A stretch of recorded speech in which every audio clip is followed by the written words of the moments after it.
आज हम एक बहुत ही इम्पोर्टेंट टॉपिक के बारे में बात करने वाले हैं। क्या आप अपने कस्टमर को अपना बनाना चाहते हैं?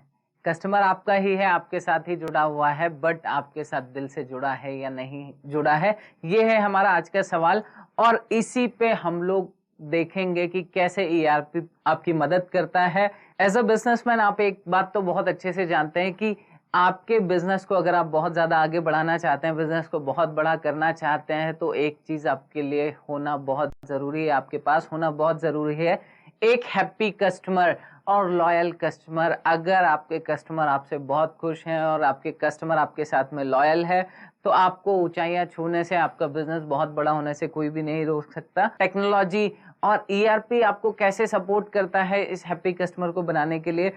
क्योंकि अगर आपको अपने कॉम्पिटिटर्स को बीट करना है, अगर आप चाहते हैं कि आपका कस्टमर आपके कॉम्पिटिटर को छोड़ के आपके पास आए, तो आपको अपनी एक ब्रांड वैल्यू बनानी होगी, एक लॉयल्टी क्रिएट करनी होगी, ताकि वो कस्टमर आपके साथ हमेशा जुड़ा रहे। अगर आप चाहते हैं कि आपका बिजनेस बहुत ज्यादा अच्छा चलता रहे बहुत लंबे समय तक, तो आपको एक एडवांटेज लेना होगा टेक्नोलॉजी का, कि आप इंफॉर्मेशंस को गैदर करें, सारी इंफॉर्मेशंस अपने पास में रखें, ईआरपी के यूज से, डेटाबेस के यूज से, सीआरएम के यूज से, जैसे भी आप रख सकें वैसे टेक्नोलॉजी के साथ में आपको पूरी इंफॉर्मेशन अपने साथ में कलेक्ट करके रखनी होगी। जब आपके पास इंफॉर्मेशन होगी, तब आप उन कस्टमर को अपने साथ कनेक्ट कर पाएंगे और कनेक्ट करके रख सकते हैं। अभी मैं कुछ 8 पॉइंट्स में आपको बताऊंगा कि कैसे हम अपने कस्टमर्स का दिल जीत सकते हैं, कैसे हम उन्हें अपना बना सकते हैं। सबसे पहली चीज जो आपके पास होना चाहिए वो segmented data for the customers. आपके पास कस्टमर्स का पूरा डेटा होना चाहिए जो प्रॉपरली सेगमेंटेड होना चाहिए। आपको पता होना चाहिए कितने मेल कस्टमर्स आपके पास हैं, कितने फीमेल कस्टमर्स आपके पास हैं, कितने ऐसे कस्टमर्स हैं जिनके छोटे छोटे बच्चे हैं, कितने ऐसे कस्टमर्स हैं जो बहुत ज्यादा आध्यात्मिक है, या इस तरीके का कोई भी डेटा आपके पास हो सकता है। आप उन्हें सेगमेंट करके रखिए, आप सेगमेंटेशन करके रखेंगे और उस सेगमेंट के थ्रू अगर आप कनेक्ट करेंगे कस्टमर को, तो वो आपके साथ हमेशा जुड़ाव महसूस करेगा। हम एक एग्जांपल से समझते हैं कि कस्टमर सेगमेंटेशन कितना इंपॉर्टेंट होता है और कैसे इंपॉर्टेंट होता है। अगर हम एक गलत सेगमेंटेशन में कोई कम्युनिकेशन पास कर देते हैं, तो उससे क्या हो सकता है?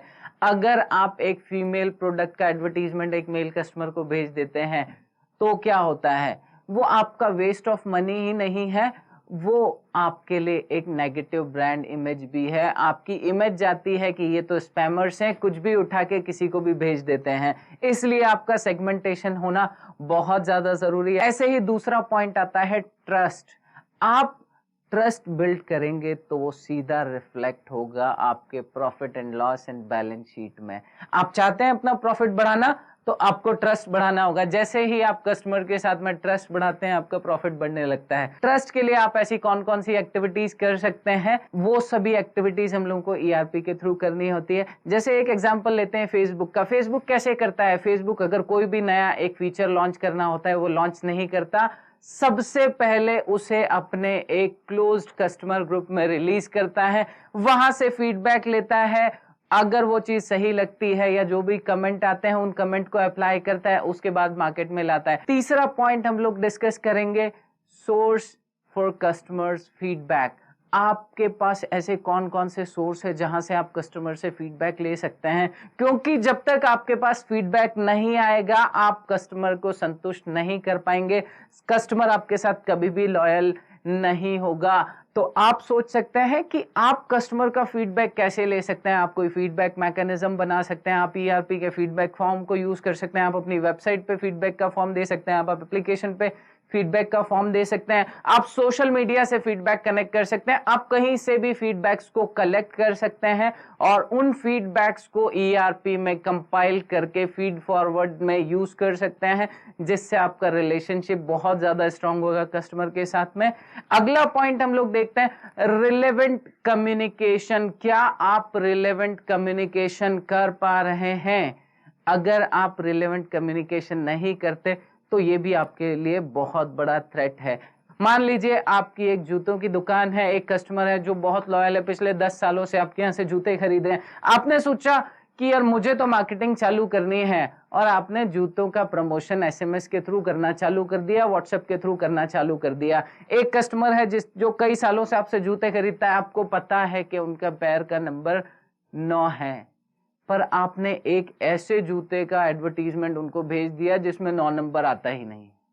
उस एडवर्टीजमेंट से बहुत ज्यादा इंप्रेस हुए और इंप्रेस होके आपके पास आ गए और बोले मुझे ये जूता दे दो, ये मुझे जूता बड़ा पसंद आया, और आपने बोला कि ये जूता तो 9 नंबर में आता ही नहीं है। तो आप सोचिए कि वो कस्टमर आपके एडवर्टीजमेंट से पॉजिटिव होके आपके पास आया है, बट वो यहाँ पर आके एक नेगेटिव मैसेज लेके वापस जाता है। अगली बार वो आपके मार्केटिंग कैंपेन को कभी भी सीरियसली नहीं लेने वाला, और चाहे आप स्पेशली उसके लिए कोई चीज भेजेंगे तो भी वो कनेक्ट नहीं होगा। सो आप सोच सकते हैं कि आपके बिजनेस में ऐसी कौन कौन सी चीजें हो सकती है जो आपको कस्टमर के साथ डायरेक्टली कनेक्ट करती है, और ये करना आपके लिए मैन्युअली पॉसिबल नहीं होता, क्योंकि आपके 100, 200, 500, 1000, 5000 कस्टमर्स हो सकते हैं। तो सिर्फ ERP ही है जो आपको यहाँ पे कनेक्ट करेगा रिलेवेंट इंफॉर्मेशन के साथ में। अब एक बहुत इंपॉर्टेंट चीज आती है, रीटारगेटिंग ऑफ द कस्टमर। आप रीटारगेट कैसे कर सकते हैं कस्टमर को? कस्टमर आपके पास आता है, उसे आप जानते हैं, जिसे आप देते हैं उसे आप जानते हैं, बट कोई ऐसा कस्टमर है जिसने आपका शॉप सिर्फ विजिट किया, या ऐसा कोई कस्टमर है जिसने सिर्फ आपका एक वेबसाइट विजिट किया, या ऐसा कोई कस्टमर है जिसने आपका मोबाइल एप्लीकेशन विजिट किया, किसी ने आपका सोशल मीडिया अकाउंट विजिट किया, या वहां पे कोई लाइक किया, कोई पोस्ट किया, कोई शेयर किया, तो क्या आप उस कस्टमर को वापस से रीटारगेट कर पा रहे हैं? क्योंकि वो एक ऐसा कस्टमर है जो अभी तक आपके साथ में कनेक्ट नहीं हुआ है, बट अगर आप उसे रीटारगेट करेंगे, उसे हिट करेंगे, अपने ब्रांड की प्रेजेंस बार बार उस कस्टमर के सामने लाएंगे, तो वो आपके ब्रांड के साथ कनेक्ट होगा, एक लॉयल्टी बिल्ट होगी, और वो आपका फ्यूचर का बहुत अच्छा कस्टमर हो सकता है। अगला पॉइंट है बिल्ड अथॉरिटी। क्या आप अपने बिजनेस में अपने ब्रांड के लिए एक अथॉरिटी बिल्ड कर पा रहे हैं? क्या ऐसी कोई इंफॉर्मेशन है जो आप अपने कस्टमर को शेयर कर सकते हैं जिनसे कुछ बेनिफिट सुने हो? लाइक अगर आप कुछ ऐसे प्रोडक्ट्स में डील करते हैं जो बेबी केयर से रिलेटेड हैं, तो क्या आप ऐसा कोई कंटेंट, ऐसी कुछ इंफॉर्मेशन अपने कस्टमर्स को पहुंचा सकते हैं? क्या उन माओं को आप ये इंफॉर्मेशन दे सकते हैं कि उन्हें बच्चों की केयर कैसी करनी चाहिए? तो वहां से एक अथॉरिटी बिल्ट होती है, आप एक अथॉरिटी क्रिएट करते हैं, वो डायरेक्टली आपके ब्रांड के साथ कनेक्ट करता है, और जब भी माँ अपने बच्चे के बारे में कुछ सोचती है, सबसे पहले आपका ब्रांड वहां पर कनेक्ट होता है।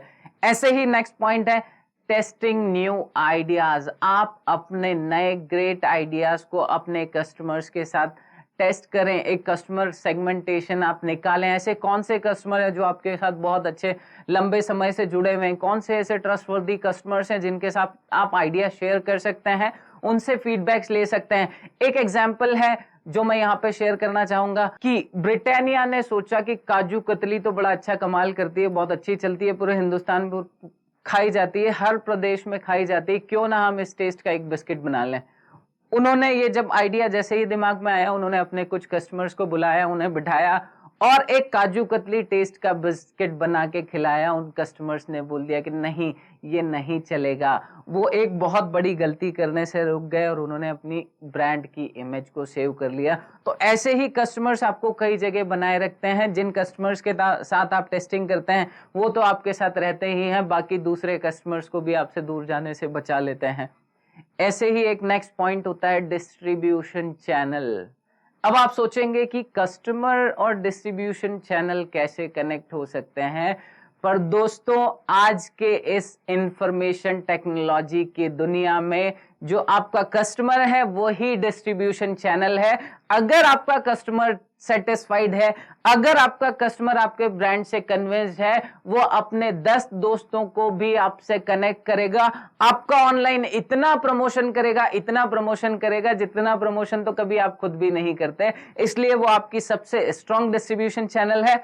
आप वहां पे ट्रस्ट बिल्ड करें और अपने बिजनेस को फलता फूलता और बड़ा होते हुए देखें। अभी हमने ये 8 पॉइंट्स देखे और इस पूरे वीडियो में आपने समझा कि आपको अपने कस्टमर को अपना कैसे बनाना है। अब मैं आपको बताने वाला हूं एक मैसिव एक्शन प्लान जो आपको आज ही अपने बिजनेस में स्टार्ट कर देना चाहिए। सॉफ्टवेयर तो आप लगाएंगे ही, ERP तो आप इम्प्लीमेंट करेंगे, बट कुछ चीज़ें हैं जो आपको पहले करना ज़रूरी है, वो मैसिव एक्शन प्लान है।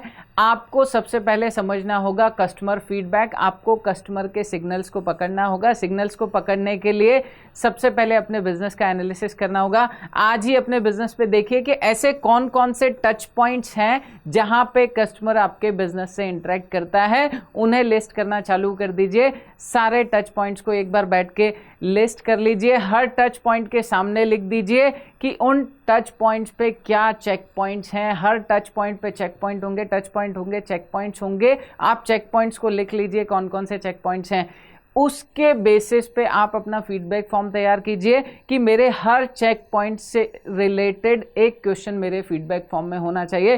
फीडबैक फॉर्म आपका बहुत ज़्यादा बड़ा भी नहीं होना चाहिए, बहुत ज़्यादा छोटा भी नहीं होना चाहिए। एक ऐसा फीडबैक फॉर्म होना चाहिए जिससे आपको आपके सारे टच पॉइंट्स के सारे चेक पॉइंट्स की इन्फॉर्मेशन मिल जाए और आप अपना नेट प्रमोटर स्कोर कैलकुलेट कर पाएँ based on that feedback form. आपको एक चीज़ और करनी होगी, आज ही आप डिसाइड कर लीजिए कि आपके ये जो सारे टच पॉइंट्स हैं, उनके जो भी चेक पॉइंट्स हैं, उनके लिए कौन मेकर है, कौन चेकर है, मतलब कौन है जो काम करने वाला है उन टच पॉइंट्स को इम्प्रूव करने के लिए, और कौन रिस्पॉन्सिबल पर्सन है जो उसको चेक करने वाला है कि वो इम्प्रूवमेंट हुआ है या नहीं हुआ है। क्योंकि सिर्फ फीडबैक लेंगे, उस फीडबैक पे अगर फीड फॉरवर्ड आपने नहीं किया तो आपको बिजनेस में फ़ायदा नहीं होने वाला है। ERP आपको मदद करेगा, पर तब करेगा जब आपके पास ये रूल्स बने होंगे। तो इन रूल्स को आप आज ही बना लीजिए। डोंट वेट, बिल्कुल इंतज़ार मत कीजिए, स्टार्ट कर दीजिए फीडबैक्स को लेना एज सून एज पॉसिबल, क्योंकि कस्टमर ही वो इंसान है जो आपके बिजनेस को बड़ा करने वाला है। तो ये था आज का मैसिव एक्शन प्लान। इस वीडियो को कई बार देखिए, आपको समझ आएगा कि बिजनेस को कैसे ग्रो करना है। कस्टमर आपको सिखा देगा कि कैसे बिजनेस को इंप्रूव करना है। ERP की इस सीरीज में हम लोग ऐसी बहुत सारी प्रॉब्लम सॉल्विंग वीडियोस देखते रहेंगे। अब तक के लिए इस वीडियो को बहुत ध्यान से देखने के लिए बहुत बहुत धन्यवाद।